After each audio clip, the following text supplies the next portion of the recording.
Yo, what's up? I'm Bill Bensley. I want to tell you about our projects in Singapore just a little bit. It's going to be about a 3-minute video. Mostly we've been doing residential projects and very artistic things in Singapore. I hope you enjoy it.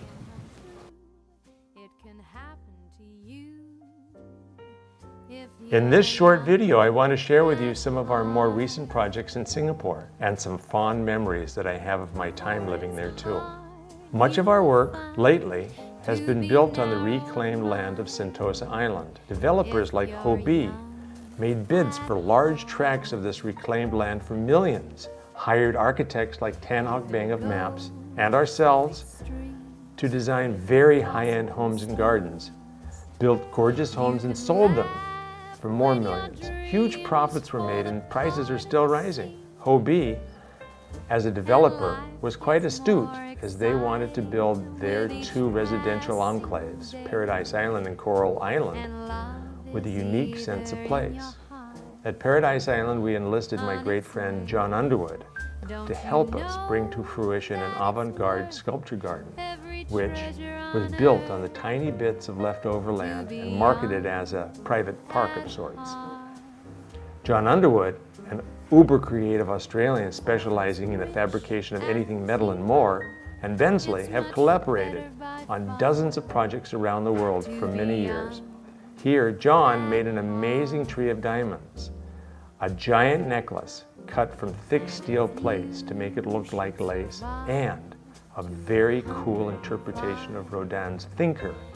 At Coral Bay, we took a page from my past and went along the super primitive road, having much of the sculptural work crafted in central Java by my charming friends Tatok and Riga. The combination of the rough primitive sandstone and the artistic quality of the bronze casting, I think, is a real showstopper. Then Hobie asked Hock Beng and ourselves to design their family homes near the Botanical Garden, which was an explosion of new ideas, color and texture.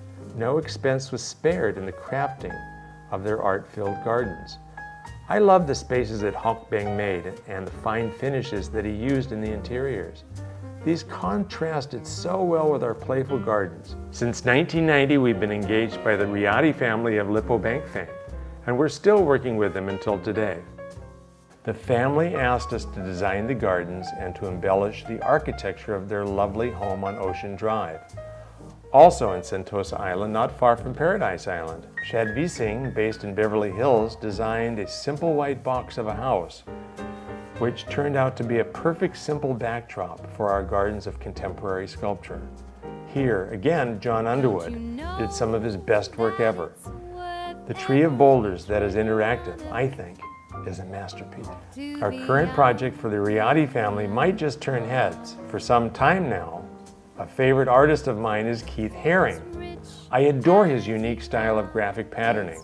Without copying, we have been inspired by Haring to design a totally unique landscape garden for the soon-to-be-launched Twin Peaks condominium project.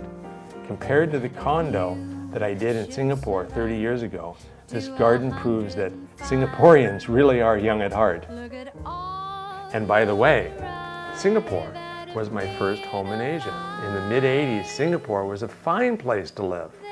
I shared a fine black and white home on Nassim Hill for some 300 Singapore dollars a month.